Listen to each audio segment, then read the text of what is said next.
The Art of Public Speaking by Dale Carnegie and Joseph Berger Esenwein. Speeches for Study and Practice. Victor Hugo Honoré de Balzac. Delivered at the funeral of Balzac, August 20, 1850. Gentlemen, the man who now goes down into this tomb is one of those to whom public grief pays homage. In one day all fictions have vanished. The eye is fixed not only on the heads that reign, but on heads that think, and the whole country is moved when one of those heads disappears. Today we have a people in black because of the death of the man of talent, a nation in mourning for a man of genius. Gentlemen, the name of Balzac will be mingled in the luminous trace our epoch will leave across the future.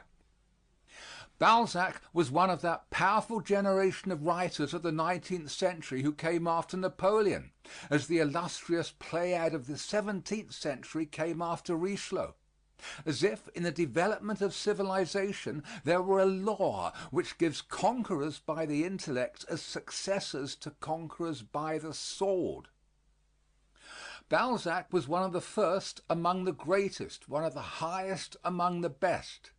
This is not the place to tell all that constituted this splendid and sovereign intelligence.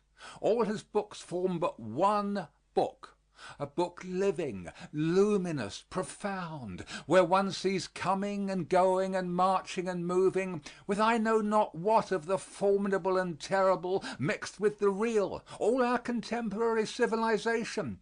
A marvelous book which the poet entitled A Comedy, and which he could have called history, which takes all forms and all style, which surpasses Tacitus and Suetonius, which traverses Beaumarchais and reaches Rabelais.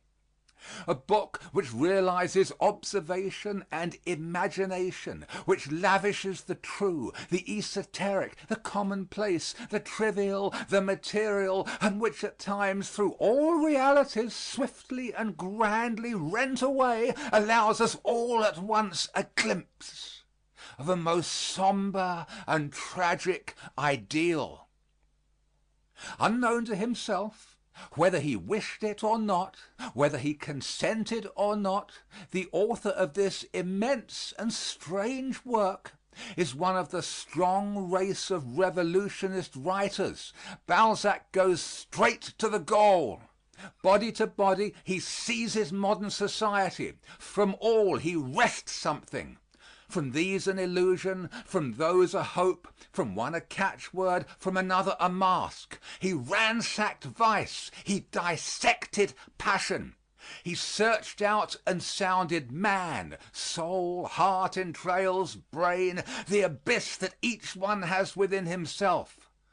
And by grace of his free and vigorous nature, by a privilege of the intellect of our time, which, having seen revolutions face to face, can see more clearly the destiny of humanity and comprehend Providence better, Balzac redeemed himself smiling and severe from those formidable studies which produced melancholy in Molière and misanthropy in Rousseau. This is what he has accomplished among us. This is the work which he has left us, a work lofty and solid, a monument robustly piled in layers of granite, from the height of which hereafter his renown shall shine in splendor. Great men make their own pedestal. The future will be answerable for the statue.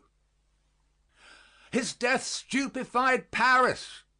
Only a few months ago he had come back to France. Feeling that he was dying, he wished to see his country again, as one who would embrace his mother on the eve of a distant voyage. His life was short but full, more filled with deeds than days. Alas! This powerful worker, never fatigued, this philosopher, this thinker, this poet, this genius, has lived among us that life of storm, of strife, of quarrels and combats, common in all times to all great men. Today he is at peace. He escapes contention and hatred. On the same day he enters into glory and the tomb. Thereafter, beyond the clouds which are above our heads, he will shine among the stars of his country. All you who are here, are you not tempted to envy him? Whatever may be our grief in presence of such a loss, let us accept these catastrophes with resignation.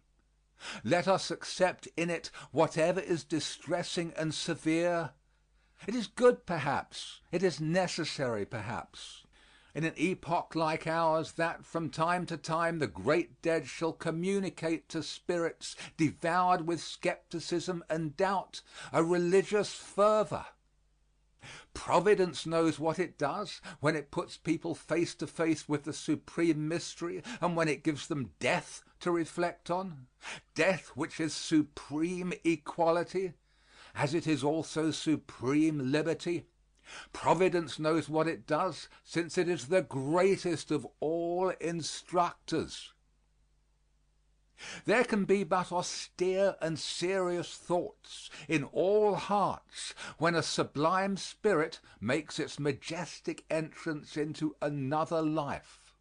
When one of those beings who have long soared above the crowd on the visible wings of genius, spreading all at once other wings which we did not see, plunges swiftly into the unknown. No, it is not the unknown. No, I have said it on another sad occasion, and I shall repeat it today. It is not night, it is light. It is not the end, it is the beginning. It is not extinction, it is eternity. Is it not true, my hearers, such tombs as this demonstrate immortality?